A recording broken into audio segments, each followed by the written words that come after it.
আসসালামু আলাইকুম ওয়া রাহমাতুল্লাহি ওয়া বারাকাতুহু। সম্মানিত দর্শক, সকলকে স্বাগত জানাচ্ছি বিআর মাসুদ ইনফোর আরো একটা ইনফরমেটিভ ভিডিওতে। বন্ধুরা, থাম্বনেল দেখেই আপনারা বুঝতে পেরেছেন যে আজকে কি নিয়ে আলোচনা করব। ইন্ডিয়ান ভিসা নিয়ে আমি রেগুলার আপনাদেরকে ভিডিও দিয়ে থাকি এবং সেই ভিডিওতে নানা রকম কমেন্ট আসে, আপনারা কমেন্ট করেন, আপনারা জানতে চান। আমি চেষ্টা করি সর্বোচ্চটুকুই চেষ্টা করি আপনাদেরকে রিপ্লাই দেওয়ার জন্য, হয়তোবা অনেককে রিপ্লাই দেওয়া হয় না।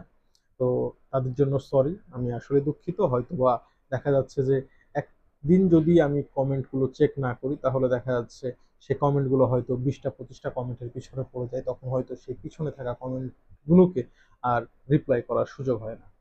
তো আপনাদেরকে বলি, যারা ভিসার জন্য, বিশেষ করে ভারতের মেডিকেল ভিসা, ট্যুরিস্ট ভিসা তো এখন দিচ্ছে না, তীর্থ ভিসা বা স্টুডেন্ট ভিসা বা ডাবল এন্ট্রি ভিসার জন্য হন্য হয়ে ঘুরছেন কিন্তু ভিসা পাচ্ছেন না, তারা চাইলে আমাকে নক দিতে পারেন সর্বশেষ উপায় হিসেবে।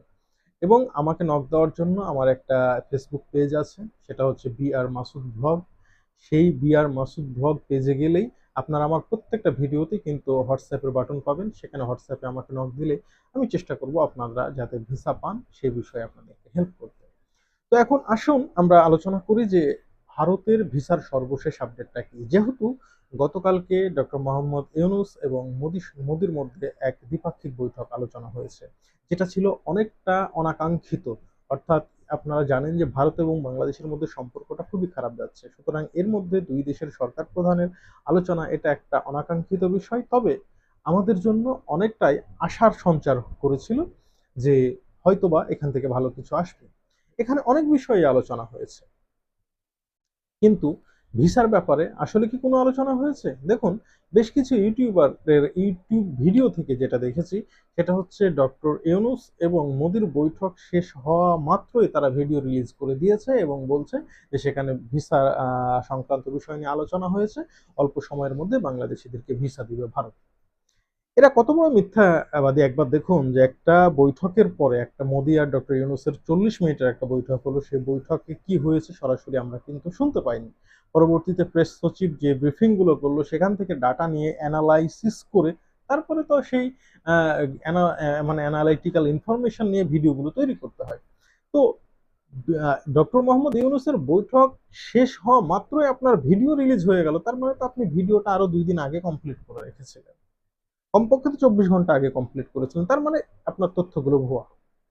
দেখুন, এইখানে অনেক কিছু নিয়ে আলোচনা হয়েছে। শেখ হাসিনা প্রত্যার্পণ নিয়ে আলোচনা হয়েছে, শেখ হাসিনা যে ভারতে বসে বাংলাদেশের বিরুদ্ধে ষড়যন্ত্র করছে, এই সমস্ত বিষয়গুলো নিয়ে আলোচনা হয়েছে। আরো নানা বিষয় নিয়ে আলোচনা হয়েছে, বিশেষ করে সীমান্তে হত্যা, এই সমস্ত বিষয়গুলো নিয়ে আলোচনা হয়েছে। সেভেন সিস্টার্স নিয়ে ডক্টর মোহাম্মদ ইউনূসের বক্তব্য নিয়ে যে ভারত একটা মিথ্যাচার করেছিল সেই বিষয়ে আলোচনা হয়েছে। কিন্তু এখানে বাংলাদেশ সরকারের পক্ষ থেকে ভারতকে কোনোভাবেই বলা হয়নি যে তোমরা আমাদেরকে দ্রুত ভিসাটা দাও, কেন আমাদেরকে ভিসা দিচ্ছ না, দয়া করে আমাদের জন্য ভিসাটা আবার সব চালু করো। এইরকম কোনো কথা কিন্তু টিল নাও বাংলাদেশের পক্ষ থেকে কেউ বলেনি। কিন্তু এই সমস্ত ইউটিউবাররা সম্পূর্ণ স্বপ্রণোদিত হয়ে এই ধরনের মিথ্যাচারগুলো করছে।